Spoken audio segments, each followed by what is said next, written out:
वसरणी येथून आम्ही 25 लोकांना काढलेलं आहे। आता सरावस्ती नगरमधून 4 लोक आम्ही काढलेत। आता नुरी चौकचा कॉल आलेला आहे, आता आम्ही नुरी चौकला निघालेलो आहोत। धन्यवाद सर, खूप धन्यवाद तुमचे। किती लोकांना काढले आज दिवसभरात? नगरवासी 29 लोकांचे झालेले आहेत आतापर्यंत रेस्क्यू आमचं। आता पूर परिस्थिती कशी आहे? सध्याच्याला नांदेड शहरामध्ये पूर परिस्थिती आहेच बऱ्याच ठिकाणी। खडकपुराला आहे, इथं आहे, नोर चौकामध्ये आहे। गजानन महाराज मंदिर परिसरातून आम्हाला कॉल आला होता, तिथले आम्ही 2 लोकांना शिफ्ट केलं तिथलं। अशा एकंदरीत परिस्थितीमध्ये आमचं काम आता चालूच आहे। होता कुठे अडकला होता काय? हा, इथं श्रावस्तीनगरला राहणारा मी। घरामध्ये खूप पाणी शिरलेलं आहे, मी अटकलो होतो। माझा तर पाय कापलेला आहे, मला तर निघता येत नव्हतं। महानगरपालिकावाल्याने फुल सपोर्ट केला म्हणून मला कसं तरी बाहेर निघता आलं। किती तास होते पाण्यामध्ये नाही म्हणलं तर मी बघा सकाळी 6 वाजल्यापासून चौकट पाणी आहे का घरामध्ये? चौकून पाणी आहे, खाली घरामध्ये कमरा इतका आहे, घराच्या बाहेर म्हणलं तर 15 फूट पाणी आहे। मग तुम्हाला सुखरूप काढले? हा ना, महानगरपालिकावाल्यानं फुल सपोर्टनं काढली। मुलाचा पाय कामाला गेलता सर, कामाला गेल्यानं गुत्तेदारासोबत त्याच्यानं पाय त्याचा कट केला सर। कोणता एरिया आहे? सरावस्ती नगर। काय झालं होतं आज? घरामध्ये पाणी अटकलं, कमरा इतकं पाणी आहे। कमरा इतक्या पाण्यामध्ये ऑफिसर लोकांनी काढलं सर आम्हाला। कोण काढलं? महानगरपालिकेनं। कर्मचारी? हो, कर्मचाऱ्यानं काढलं सर।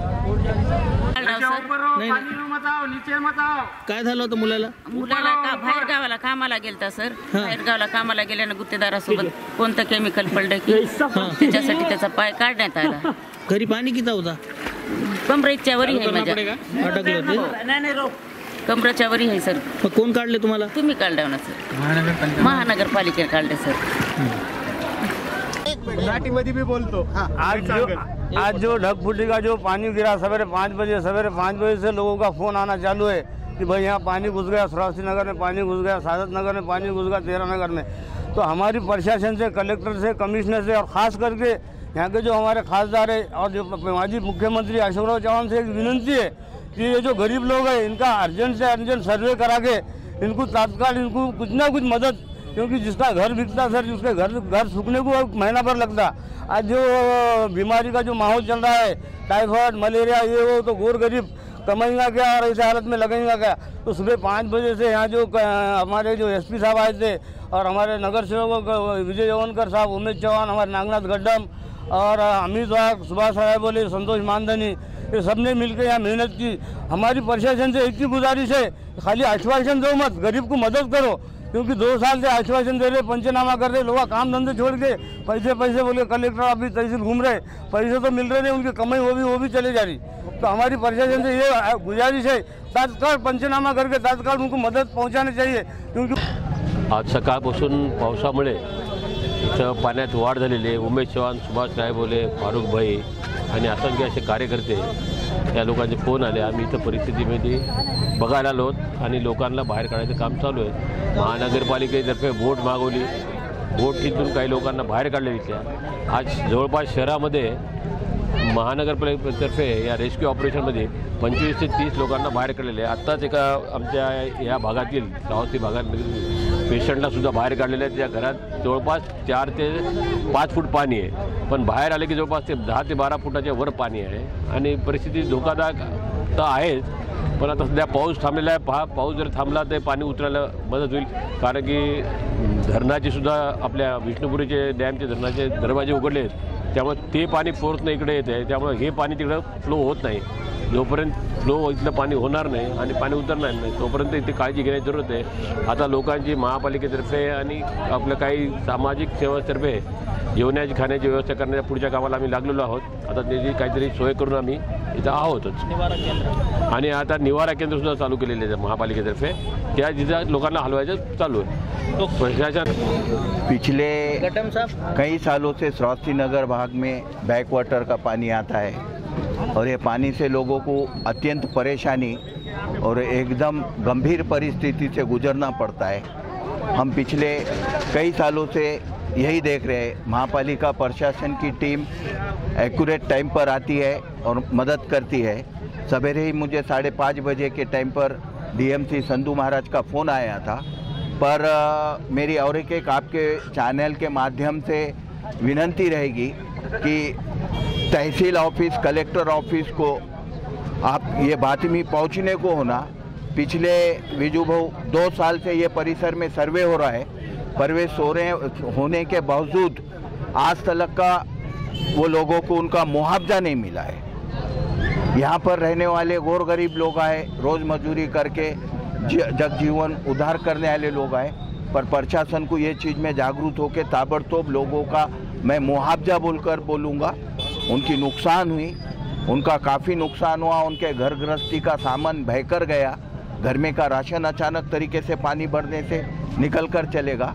और आज हमको जैसे विजय वनकर को मैंने कांटेक्ट करा, वो ताबड़तोब आ गए और महापालिका प्रशासन की टीम को यहाँ पे उपलब्ध कर दिए। साथ में फारूक भाई थे, मेरे सहकार्य नगर सेवक सुभाष रायबोले थे, अमित वाघ था, मेरा चिरंजीव करण चौहान था और असंख्य कार्यकर्ता यहाँ पे मदद के लिए दौड़ गए। तो इसके लिए ये लोगों की समस्या थोड़ी बहुत दूर हुई। मैं महानगर पालिका का आभार मानता हूँ, वही बताया, मैं महापालिका का आभार मानता हूँ कि टाइम के ऊपर उन्होंने ये पूरी सुविधा उपलब्ध करके दिए। और सवेरे विजू भाऊ एसपी साहब का एक यहाँ पर राउंड हुआ है, वो भी देखे, वो भी सबको इत्तला करे और महापालिका प्रशासन से आने वाले समय पे नाले की सफाई और नालियों की सफाई अच्छी तरीके से होना चाहिए। इतना ही करें। नमस्कार, मी राहुल कर्डिले, जिल्हाधिकारी नांदेड।